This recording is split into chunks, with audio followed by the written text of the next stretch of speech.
Well, the next job of course is to fit the vise, and this is one I've had for a very long time.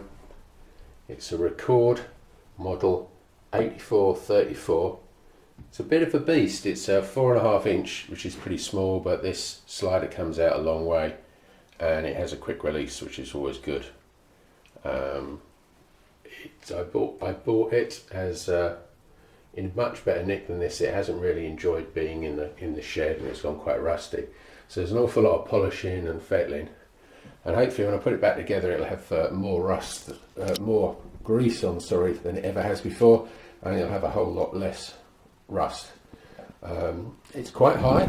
I sat on this on the bench. I don't think I need anything bigger and taller. I think that would actually make it difficult to use, and this is going to be quite tricky enough. But it's the real knee. It's the bee's knees, so it's going to get done properly, and it's going to sit pretty much where it is there.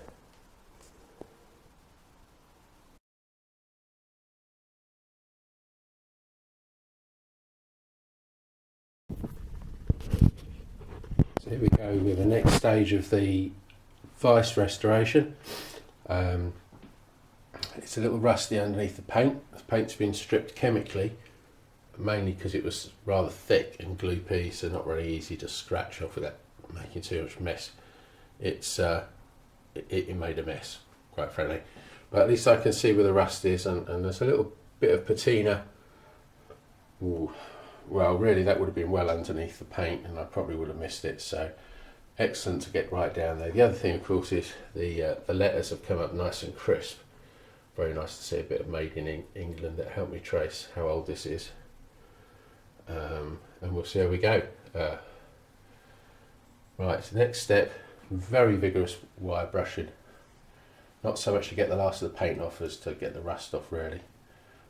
This paint's probably, and maybe a little flaky. We'll see how we go. Right, let's go on with it. So here we are, about an hour and a half later, having made this brass wheel no longer round. Weird. Everything's now about as shiny as I can get it, which is remarkably shiny. I think this is cast steel, which is kind of one of the interesting things. Right, this nose here, really rough. I think I'm going to try and fettle that a little bit more. Other than that, it's an excellent casting, and looks really cool. It does make me think I'll have to do 2 coats, some kind of primer to sort of fill in some of the texture. This hasn't really come as clean as I'd like. I think that needs a little bit of chemical on it, but you won't be able to see it. So I don't think I can immerse the whole thing in vinegar, which causes a problem because the boundary always rusts.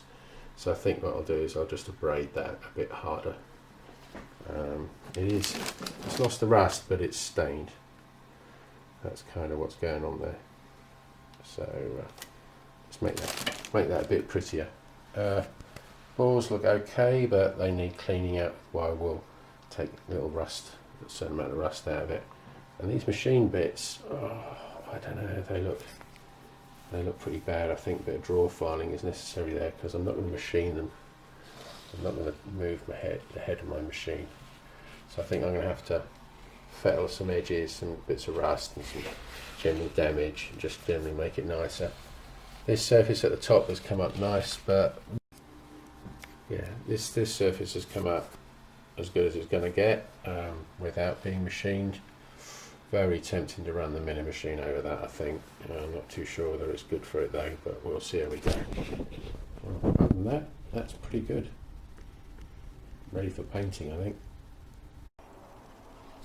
So here we go. The next stage is to deal with any residual rust. So I've got stuff here that I believe to be phosphoric acid of some description. It was owned by my grandfather, and he certainly had it when I was in my teenage years. So that's like 40 years old, and it's gone a bit yucky, but it does react with things, and it's made this sort of rather dirtier. And there's odd patches of what would have been slightly red rust and now black rust, I hope. So I know where to polish them off. and fettle them, and it's, you know, most of it's gone grey now, so it's rather grey. This bit was most interesting. It's got a few marks on it now where I hadn't really properly got rid of the rust, and the chemical reaction seems to not like foil. Neither did all the lights flickering on there. And actually they set fire to this bit, and I had smoke coming up. So, interesting. So I think what I'm going to do is basically take the paper and the foil off. That was just there to catch the drips. So probably the paper seems to be better to absorb the acid rather than the foil to react with it.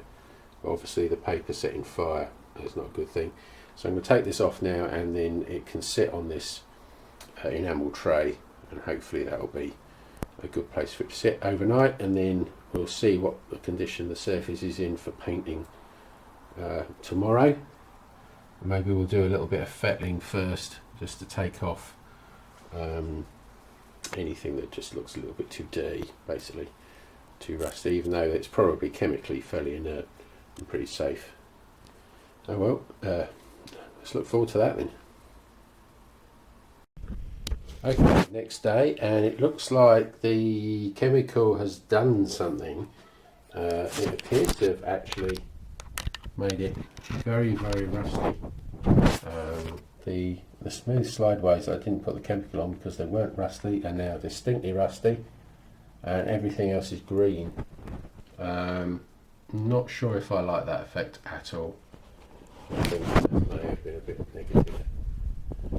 So what I'm going to do is I'm going to ruin another wire brush and take most of that off, if not all of it, but probably most of it, back to nothing.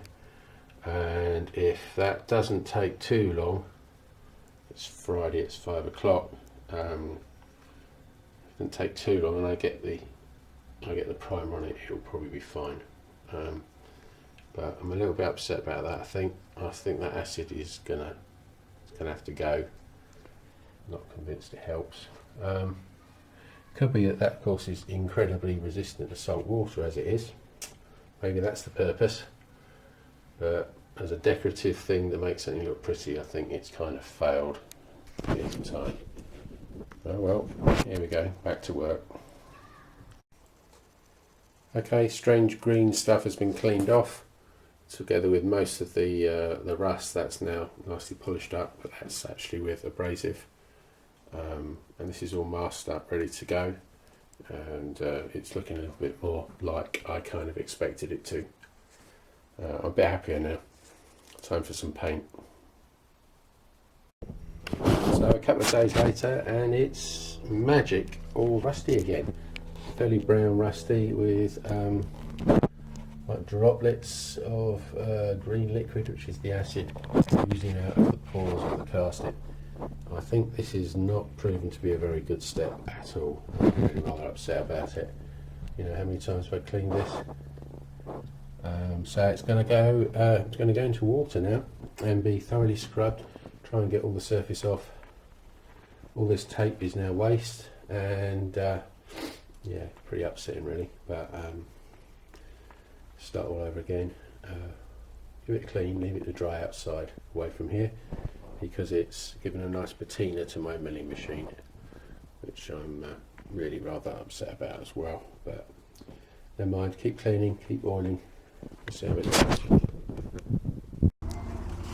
Right, I've done the step that I probably should have done before, excuse the motorbike in the background, and just scrub it in water. And it's kind of gone very black. I've dried this bit here. It's coming off a little brown, but most sort of loose stuff. Underneath it seems to be very black. So I think it's actually done its phosphating thing, and this actually might be a good finish. So I'm thinking I might actually leave that, and we'll see how it comes up. On wear and tear, we'll just rub it a bit. But I'm going to paint. Obviously, I'm going to paint the surfaces, and that should be painted. But I might just leave the machined ones as they've come up. There we go. You'll see you know, I think I won't lose any sleep over that. Obviously it'll have to dry out. I'm going to leave it outside to dry properly under cover, and hopefully it won't go too bad. Hopefully it'll be fine. If I put it back in the workshop, then it might take its time drying out. I'm not too sure. We'll see how we go. Just to add insult to injury, it rained last night and blew, it was windy as well, so it blew a fair amount of water underneath the cover over this. So most of it's dried nicely, but some of it's now got orange rust on. So I've kind of, you know, this that was nice and dark is now red, and really I think I need to clean it all the way again for the third time. So to say that was a bit of a backward step is really a bit of an understatement. I'm a bit pissed off about this, I must say. It's really getting a bit too much. However, sleep on it. It'll be nice when it's done and I'll feel fine. There you go, all nice and red. But this is just primer, so what I'm going to do is I'm going to flat it down a little bit to get a nice top coat, and we'll see how it comes on. But it looks like a proper tool now, so that's does make you feel a bit better when you see some colour. So here we go, this is the first coat. It's only just gone in, it's full of brush marks because it's a little bit thick. I put some more white spirit in this one. That's what you get when you use old paint.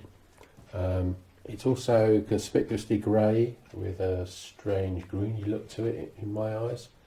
The camera seems to be quite happy that it's grey, because the camera doesn't do red very well, so its colour balance isn't good. I do know that when it dries, there's a lot more. That's not working. Come on, try again. There's a lot of blue in it. So it's the weirdest paint. It changes colour as it dries. So we'll see what happens tomorrow and see what it looks like. Wow, so many different coats.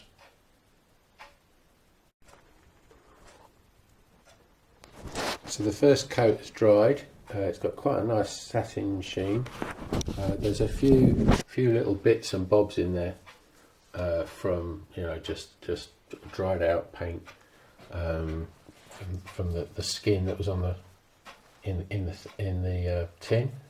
So I'll flat it down a little bit and then try again. It's, to my eye here, it's got a lot of green in it. The camera shows it to be quite a nice grey. I think there's some extra colour rather than just grey.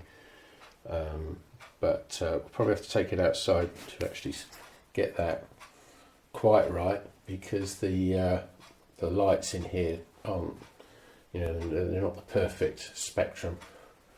We'll see how it goes. Another coat, and we'll be ready to put things together, I think. Although it's worth noting, a lot of these details do need to be cleaned up properly before we paint those as well. Never mind. Here we go, all painted up. A little bit of rust preservative on the exposed areas. They did look like they were slightly getting some patina from being underneath the masking tape, so that will need a good polish. But down here, it was never perfectly clean anyhow, because the wire brush doesn't go down there. Everything else looks really nice. What is that colour? Is that a blue? It's a green to my eye and a blue to the camera. Definitely something to take outside and get some natural light on it. I keep saying that before, but I haven't got around to it yet because it's deepest winter. So we'll see how we go. The other bits, that's got some red on it, and there's a whole tank of bits and bobs gently losing their rust to some vinegar. We'll see how that goes. It's almost dry, so we'll see how that goes in the morning. But the odd bits, I've spent 24 hours in vinegar, and quite a lot of rust has come off. There's still a little discoloured.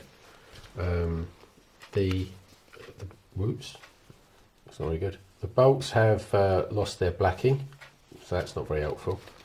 There's still quite a bit of rust stuck in here, so I'm going to take some needle files to that, because obviously the bearing surface is the perpendicular surface, which isn't too bad.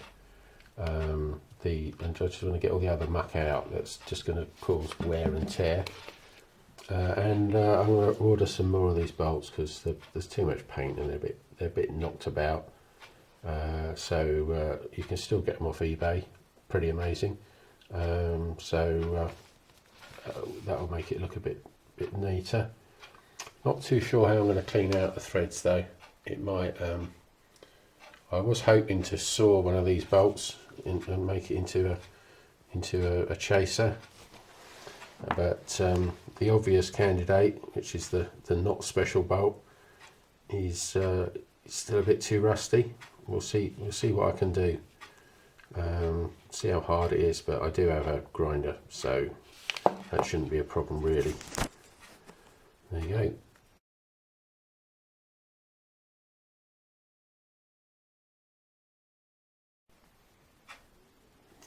Well, I finally managed to see the jaws under all the rust. They have now got a texture to them. They do have some other stuff glued in there.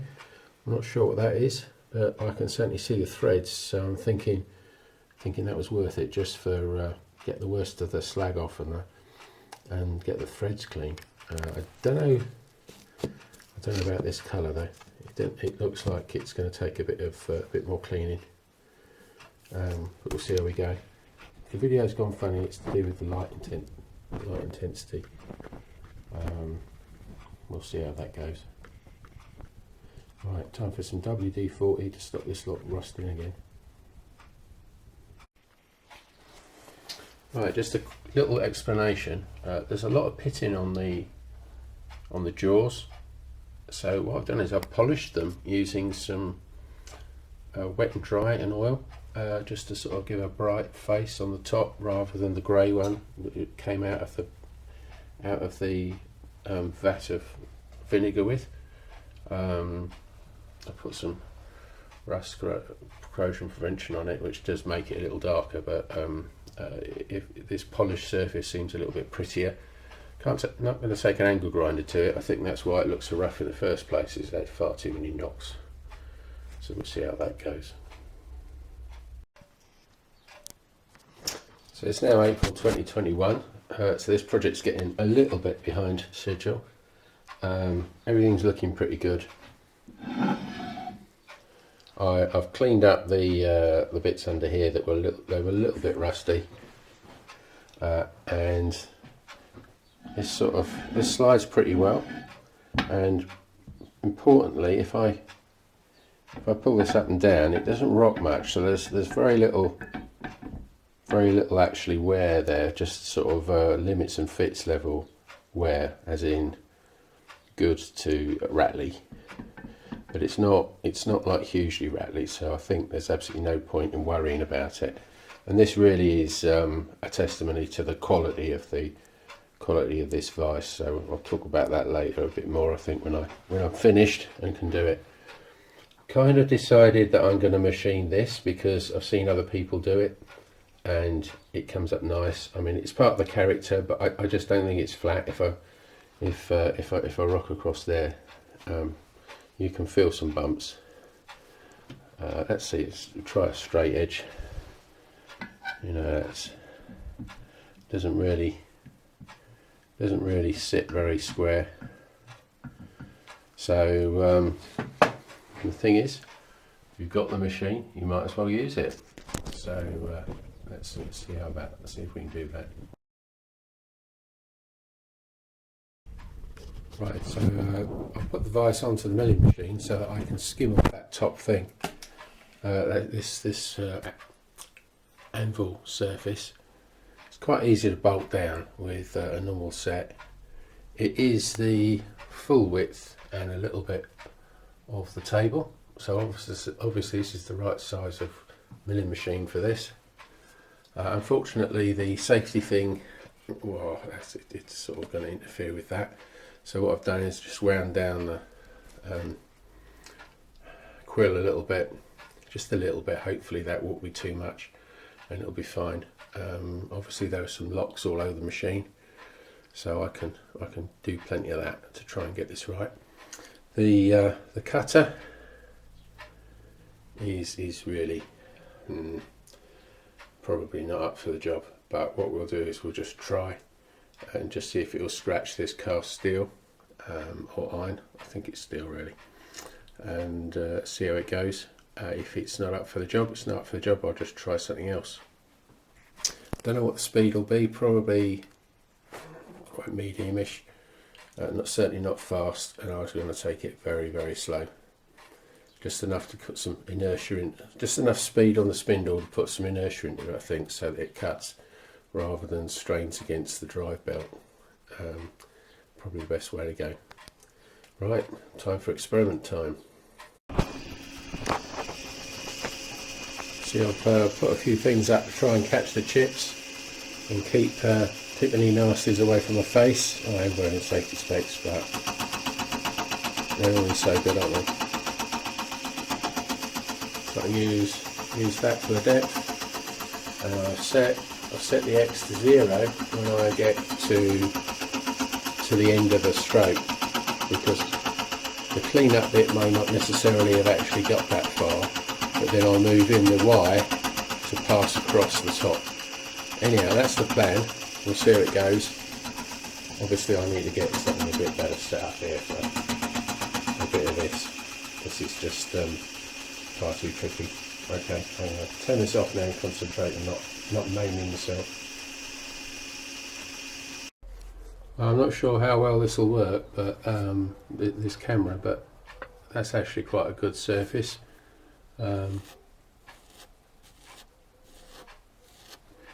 Still a fair bit of groove in there, you know. But the edge still seems pretty sharp. So what I'm going to go back again, get rid of these tiny little spots that, you know, just visible, I think, which are obviously the deepest dents. Other than that, it worked really well. Very little vibration or anything from the machine. There's a mess everywhere. It's clearly very black, so it's got a lot of carbon in it, and it was burning the coolant, so it's running quite hot enough. I'll come back nice and slow. Again, I was on about 500 RPM. We'll do about that, and possibly a little faster and a little creepier going along. It's quite obvious that on the back edge of the blade, as it works its way up, comes back again and was taking a bit more cut. So I think there must be a bit of spring there. Obviously, you know, it's only a little bit of metal, isn't it? It's not very big. The other thing I noticed, this turns itself off after a while, so it saves the battery. Great. I just hope it remembered its setting. Oh well, that's probably good enough. It's all incremental after all, isn't it? So that all of a sudden is probably the best argument for having a 3-axis DRO. I think if you can fit it so that it records the quill position, it's almost more important on the quill than it is the vertical. But certainly, you know, maybe change this out for one that feeds into the DRO. That's just a thought. Obviously it's quite expensive, this, you know, that's a lovely little thing there for 20 quid or whatever they are, and that's not. So we'll see how we go. Right, once more into the breech. So here it is. I've passed it back and forth again, and it really does look like a proper machine surface. It's not smooth. You could certainly improve on that, I think. Obviously, I might buff it with wet and dry or a fine file, and see if it can be improved, but polished, as it were. But quite frankly, it looks like it's cared for because it's machined, so that's pretty good. But by golly, the mess is unbelievable.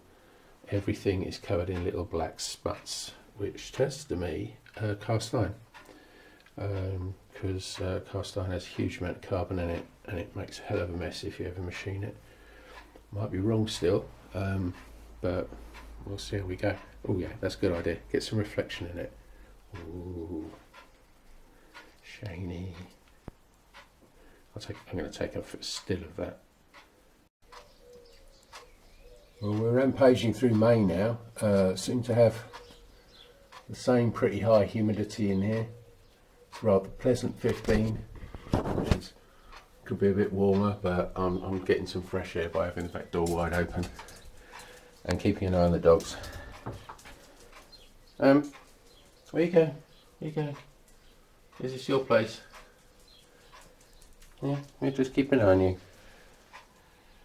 Yeah. Obviously, I need someone to keep the rats out. Okay. So the job for the day is to clean out these bores. So you see, there's quite a bit of rust here. This has been produced. There was rust anyhow, but it's got worse through the chemical treatment, probably, in the life I've had. The amount of wear down here is quite modest. See, we've still got original machining marks quite visible. So I'd say that's got plenty of life left in it. It wouldn't surprise me if this thing could last 100 years with a bit of lube. Back is a bit manky, so we're producing quite a bit of stuff there. And the lead screw has gained some patina over the months. It's about 6 months since I dipped it, so you know, it's gained a bit of patina, even though it had WD-40 on it, I think, at the time. I've got some better chemical. I can't remember what I used, if I did use the better chemical, but the activation of the surface as a result of chemical etching has probably made that worse. So I'm going to sol it and just a bit, and just see if that helps. If I don't think it's helping, I'll give up. But I should think it'd help on the smooth parts, the cosmetic parts, and maybe less on the warm parts. So that's we'll see how long that takes. Right, I seem to be able to get these bores nice and clean, but not perfect. I'm trying to see whether this camera is actually picking up. There's a certain amount of scoring, which is really coarse machining marks, I think, mostly, and there's a certain amount of dirt in them, and they don't seem to want to come clean. So I'm not too sure about that. I think abrasion isn't the way to do that. And equally, is this going to work? You can sort of some shadows there. There's some corrosion in there, and that's not coming clean either. And I think really it's embedded into the surface. So I've probably cleaned it out parallel to, such that it's there's a clearance, but it's still a certain amount there. And I think I'm just going to be relying on the chemical inhibition properties of the lubricant and whatever I put in there to deal with that. I think that's just going to have to be the way it is. Might try a bit of polish in a minute, but I think the wet and dry and the sandpaper, I think, has done its job. Right. Okay, a couple of hours later, and that's a little bit cleaner. Polish seemed to have kind of improved that somehow. It seems to be impossible to video it. It's just too fine and too close. This is now shiny silver. It didn't actually need polish. What it wanted was a really good rub with a rag, which I've managed to do, sort of force in between the thread, and it's now much better. Got whatever debris, and I think most of the colour was actually oil, so that's all right. Also filed a lot round here because they sort of bell out a little bit under force, and you get a bit of a burr there. So I've sort of taken Swiss files to the burr so that it's a lot less sharp. I think I need to do it again, but it's a fiddly old job. I might wait till it's assembled. We'll see about that. I don't think I've talked about the thrust washer. This was the thrust washer. It sort of goes in here somewhere. and you see it's worn to a shim. It's really thin, so that wasn't long before that failed. This is the replacement that we've turned up. A friend of mine did it because my lathe isn't working at the moment, and that's aluminium bronze from the skip, the scrap skip where this lathe came from. This was the original material. It's like a big top hat bearing, massive great thing, and so we've just taken a washer of the same thickness of this. Fortunately the edge is not worn, so we see it's actually quite a thin thing, and that's really the last part we need before we can get the whole thing together. So exciting times.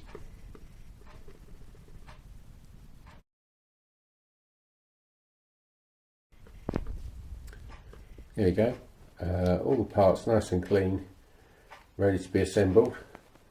Now lubrication's sort of a bit of an issue. I'm not too sure really what to do, but I think I'm going to use this slideway lubricant because it's kind of a sticky oil. So some of the parts can be done by that. And I've got this really ancient high temperature moly grease which doesn't seem to dry out, and I think that's going to be pretty good for the thrust bearing in here, because despite the fact there's a loophole here, that's not going to get behind this shoulder into where the thrust bearing is. So I'm thinking that's probably why the original one wore out. The other mystery is what exactly does this washer do? Seems to go on the end of here somehow, and I'm going to work out,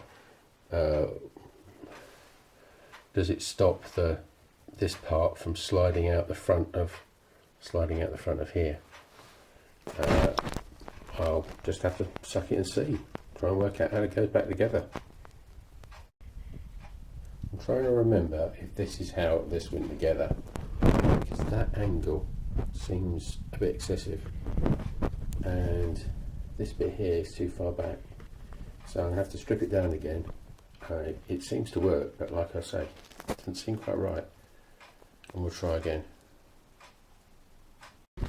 Well, I think this might be better.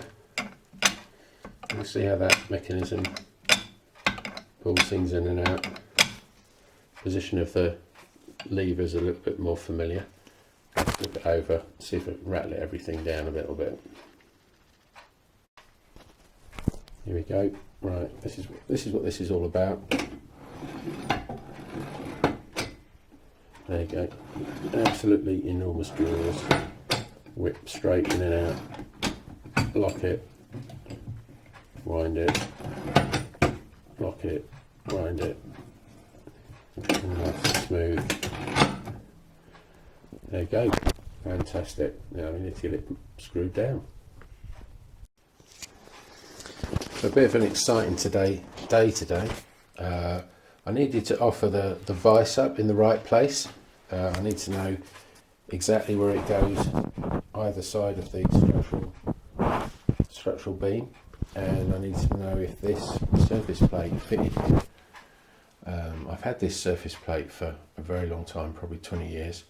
It's from Crabtree Gateshead, that previously was called the Bren and was part of the Vickers group at one point, and it's property of the Admiralty number 66. It's a pretty small number really for a piece of metrology equipment, particularly a fairly common one like the surface plate. So I think it's actually incredibly old. It was severely abused at Crabtree's. People basically used it as an anvil and hammered letters all around it. And when I purchased it as, you know, sort of one step above scrap, the foreman took it off me, take it to the plough grinder, and it's been ground. So that's quite an accurate machine. So it's got a lot of grinding marks sort of in a giant arc. I don't know if you can really see it, sort of huge. It was a huge machine that this was on. This was only on like less than half of the rotating table, and the result is was pretty flat really. It has faults, it has dents, cracks and things that go, little holes. There's some little holes there that go actually below the surface. And this is exactly as it was when I took off the brown paper. So sort of the oily brown paper, preservative paper that's been on it for 20 years. It's been underneath our sideboard in the living room, but that's not the best of places, because if the room gets a bit cold, it can sort of get some damp on it when you come in and start breathing into a cool room with cool lumps of metal in it. There's a little bit of rust around the edge, which I think is probably mostly because it used to be in my garage. I think that will polish off. Really, it's quite superficial, and the matte will polish off, and then it'll be sort of rather super. Really, it's really tight to where the vice is going. So what I'm going to do is I'm going to just nudge it over a little bit, and then nudge it back again when I'm done. That little gap there is for the rim for the wooden cover I've got, which will just protect it a little bit. Yeah, that'll probably do. We might find that it doesn't get covered very much, it just gets oiled. We'll see how it goes. But this is all of a sudden, you see, the vice is a big vice. This is a ridiculously big surface table for a modelling application. All of a sudden there's no bench left. So this is now going to be my working area for the bench, and it's literally just big enough, I would say. I can, probably whack my elbow on the vice on a regular basis, and on the milling machine on the other side pretty regularly. But anyhow, that's pretty good. Next job, take these cabinets out, and they're pretty much empty. Drill some holes through the wood, bolt this down good and proper. 3 holes as well at the back as well. Really robust thing, and it has to come a little bit forward just to get, so I can put long things just off the front of that, so it's going to stick out a little bit further. I think that'll do for the day. Let's get cleaning and drilling and moving and everything. So obviously, according to YouTubers, where you put the vice is the most important thing on the planet. Conveniently for me, I'm right above a leg anyhow, so I have not failed in this regard. And I do want to have it slightly to the right, so I've had to check that I've got a washer that can fit on the outside here. Sorry, doesn't protrude too far out of the piece of wood. I'm going to have to drill a whacking great hole straight through, which is kind of a bit of a shame, but it's enormously strong. I'm sure it will cope. I mean, it does have this bridging across, but that's bridging, isn't it? It's got its own strength. And what it hasn't got this flipping great monster sat on top of it, so I'm sure it'll be fit for purpose. Right, drill time in my beautiful. Oh no, I'm going to put a big hole in my beautiful top. Never mind, here we go. So I had a delve around, and I found these fantastic 1/2-inch coach bolts. Got a couple of these that my grandfather probably put away in the 50s or something. I mean, well, he built the building in 1965, so 66, so thereabouts. So that'll be, when he had it, just a tiny bit too short. How irritating is that? They would have been lovely. I'm just wondering whether to do some carpentry. Big problem I've got. This metal drilling drill should be well within the capability of the machine. It should be good for okay, maybe 10. Okay, torque is a problem. Torque is a problem with that, and it's jamming in the hole, so I can't even drill the hole. I do have some much more reasonable sized things, but it's Imperial, it's 3/8 or something. I've only got the one nut, and it's tiny, and it's not nylock, and that's just a bit pathetic. Oh well, I'll see what I've got that I can drill a hole with, and we'll see how it goes.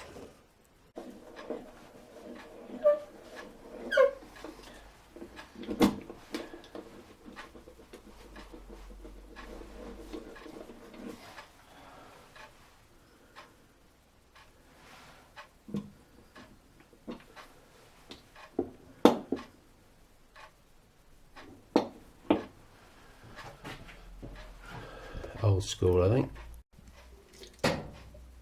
So I've whittled this away with chisels and managed to wedge the head of this bolt in good and tight. Unfortunately, and if I swoop round to the top there, I measured it wrong. That's so irritating. So I'm just going to have to use the angle grinder and take that off. Now, another job that didn't really need to be done. Never mind. Right, next attempt, it's fully done. It's all bolted down.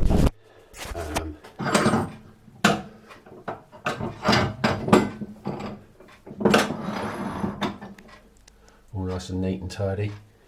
A little bit of a gap here to the plate. Very good job. This might be a bit dark down here. There's my packers under there, big plate washers, and a whacking grate washer cut into the cross member, and the anchors pulling against that, and that seems to tighten up very nicely. The head didn't work; it just pulled through, presumably because it wasn't a complete hole. It wasn't terribly two really good flats either side, no stiffness, so it didn't work.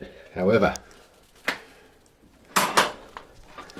this works very well. So fantastic job, finally done. I'm not going to belt it and bash it and just show how fantastically rugged it is, because I'm knackered. It's taken me all afternoon and it's now 7 o'clock, and I haven't even tied it up yet, which I think I'm going to have to leave till tomorrow because I'm exhausted and I need my dinner, and then it's work tomorrow. So great, here we go.